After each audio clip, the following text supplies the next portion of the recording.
کہ وہ کیا چیزیں ہیں جس کے طریقے جس سے آدمی تقوی حاصل کر سکتا ہے. جیسے کہا من اخبار اہل الخشوع، آدمی جب کبھی اپنے لیے مثال جانتا ہے تو اس کے اندر بھی خشوع حاصل کرنے کی تڑپ پیدا ہوتی ہے.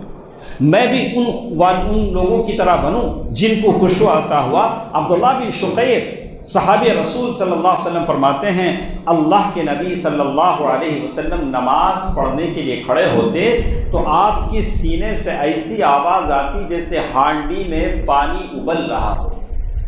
یعنی اللہ تبارک و تعالیٰ سے التجا، تضرع، مناجات کا یہ عالم ہوتا تھا.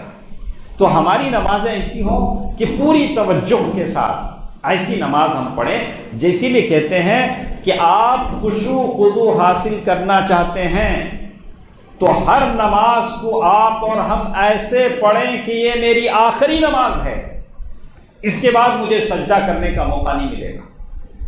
اس تصور کے ساتھ اگر میں نماز پڑھتا ہوں کہ یا اللہ یہ میری آخری نماز ہے تو آدمی کا کیا عالم ہوگا، آدمی کا کیا عالم ہوگا. دوستو، عزیزو، بزرگو، آج عالم بھی ایسی ہی ہے. لوگ فجر کی نماز پڑھتے ہیں، ان کی ظہر کی نماز لوگ پڑھتے ہیں. آپ نے سمجھا؟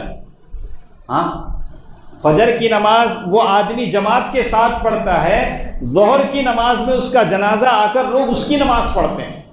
اس کثرت سے اموات ہیں. کم از کم اپنی نمازوں کو ہم اچھا بنائیں. ٹوٹی ٹوٹی نمازیں ہی میرے اور آپ کے پاس رہ گئی ہیں. اگر وہ نمازیں بھی اچھی نہ ہوں، اللہ تعالیٰ آسمان کے دروازے ان نمازوں کے لیے بند ہو جائے، ہمارے منہ پر مار دیا جائے کہ تیرے ارکان صحیح نہیں، تیری سنت کے مطابق تیری نماز نہیں، تو پھر ہماری نمازوں کا کیا حشر ہوگا. میں تو بہت سوچتا ہوں، میرے پیشانی پہ نماز کا گھٹا ہے اور میں بڑا نمازی ہوں، لیکن ہماری نمازیں بے اثر، دعائیں بے اثر، نمازیں ایسی جو سنت کے خلاف ہوں. کہتے ہیں اللہ کے نبی صلی اللہ علیہ وسلم کے وہ صحابی عبداللہ بن مسعود رضی اللہ عنہ، خشوع کی کیفیت کو دیکھیے، کیا عالم ہے. نبی کے نماز کے اندر خشوع کا عالم ہے، تلاوت قرآن کا کیا عالم ہے. عبداللہ بن مسعود رضی اللہ تعالیٰ عنہ سے اللہ کے نبی صلی اللہ علیہ وسلم نے فرمایا کہ اے ابن مسعود، تم قرآن پڑھو، میں سننا چاہتا ہوں. انہوں نے کہا یا رسول اللہ کے رسول صلی اللہ علیہ وسلم قرآن آپ پر نازل ہوتا ہے، میں پڑھوں. کہا کہ نہیں، مجھے خواہش ہے کہ میں کسی اور سے قرآن پڑھنا چاہتا ہوں. تو یہ کبھی شیخ کو بھی دوسروں سے قرآن سننا چاہیے، کبھی مولوی کو بھی دوسری مولوی کا بیان کیا کرنا چاہیے، سننا چاہیے. لوگ اکثر پریشان ہو جاتے ہیں، اپنے وقت پر آئیں گے، اپنی تقریر دیں گے، بھاگ جائیں گے، دوسرے مولوی کی تقریر نہیں سنیں گے. ایسا نہیں، میں شیخ ہوں، میں مولوی ہوں، مجھے کیا کرنا چاہیے، کبھی دوسرے کی نصیحت سننی چاہیے. ہر آدمی کو نصیحت کی ضرورت ہے، ہر کوئی آدمی نصیحت سے بے نیاز نہیں، ہر آدمی کو نصیحت کی ضرورت ہے. اللہ کے نبی صلی اللہ علیہ وسلم ابن مسعود رضی اللہ تعالیٰ عنہ سے کہہ رہے ہیں کہ تم قرآن پڑھو، میں سننا چاہتا ہوں. عبداللہ بن مسعود رضی اللہ تعالیٰ عنہ نے قرآن مجید کی وہ آیت پڑھی فَكَيْفَ إِذَا جِئْنَا مِن كُلِّ أُمَّةٍ بِشَهِيدٍ وَجِئْنَا بِكَ عَلَى هَؤُلَاءِ شَهِيدًا.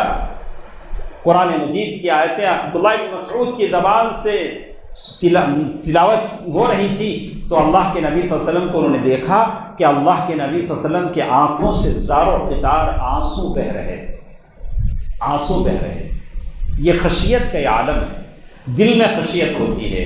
قرآن پڑھتے ہوئے آدمی کو رونا آتا ہے، مصیبتوں پر رونا آتا ہے. کاروبار میں نقصان آ گیا، کسی کی موت ہو گئی، کسی کو بیماری لگ گئی. جیسے آج ہمارے دلوں کے اندر جو اتنا سارا خوف اس بیماری کا لگا ہے، اے کاش اس کا تھوڑا سا بھی خوف اللہ کا ہوتا، اللہ تعالیٰ کا ہوتا تو اللہ تعالیٰ کی رحمتیں ہم پر نازل ہو جاتی. تو دوستو عزیزو، اللہ کے نبی صلی اللہ علیہ وسلم کا عالم ہے. اور پھر اللہ کے نبی صلی اللہ علیہ وسلم کی مثال میں نے آپ کے سامنے دی. ابو بکر رضی اللہ تعالیٰ عنہ کو دیکھیے، اللہ کے نبی صلی اللہ علیہ وسلم بیمار ہیں، اب کون نماز پڑھائے، کسی کو ہمت نہیں مصلی رسول پر کھڑ کر نماز پڑھانے کی. نبی رحمت صلی اللہ علیہ وسلم کہہ رہے ہیں کہ مر ابا بکر فلیصلی بالناس، ابو بکر سے کہو کہ وہ لوگوں کو نماز پڑھائے. تو ام المؤمنین عائشہ رضی اللہ تعالی عنہا اللہ کے نبی صلی اللہ علیہ وسلم سے کہتی ہیں اے اللہ کے نبی، رجل اسیف، میرے ابا ابو بکر بہت نرم دل کے آدمی، آپ کے مصلی پہ کھڑے ہوں گے تو نماز پڑھاتے پڑھاتے رو دیں گے، برداشت نہیں کر سکے۔ تو یہ حالت ابو بکر رضی اللہ تعالیٰ عنہ کی تھی۔ تو قرآن پڑھتے تھے تو روتے تھے، سارے محلے کے لوگ جمع ہو جاتے تھے۔ بعد میں ام المؤمنین عائشہ رضی اللہ تعالیٰ عنہ سے لوگوں نے پوچھا، ماں یہ تو اعزاز تھا، یہ تو فخر تھا کہ ابو بکر تمہارے ابا اللہ کے نبی صلی اللہ علیہ وسلم کے مصلی پر کھڑے ہو کر نبی کی زندگی میں نماز پڑھاتے، آپ نے کیوں منع کیا؟ کیوں منع کرنے کی کوشش تو کی لیکن ہو نہیں سکا۔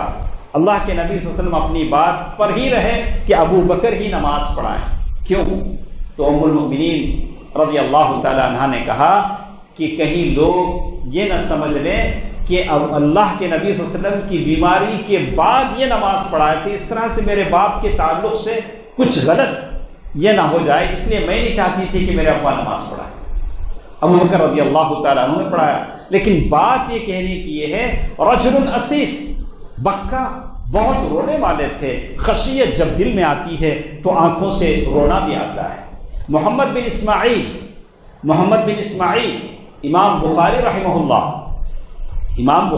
اللہ کے تعلق سے ان کے شاگرد کہتے ہیں کہ ایک مرتبہ باغیچے میں ہم نماز پڑھ رہے تھے، نماز کا وقت ہو گیا اور نماز ختم ہوئی، فرض نماز پڑھ لی، اس کے بعد امام بخاری رحمہ اللہ نفل نماز کے لیے کھڑے ہو گئے، لمبی نماز انہوں نے پڑھی، لمبی نماز کے بعد پھر نماز ختم کر کے اپنا قمیص اٹھایا، شاگردوں سے کہا کہ مجھے لگتا ہے یہاں کچھ کسی کیڑے نے ڈسا ہے، دیکھو کیا ہے۔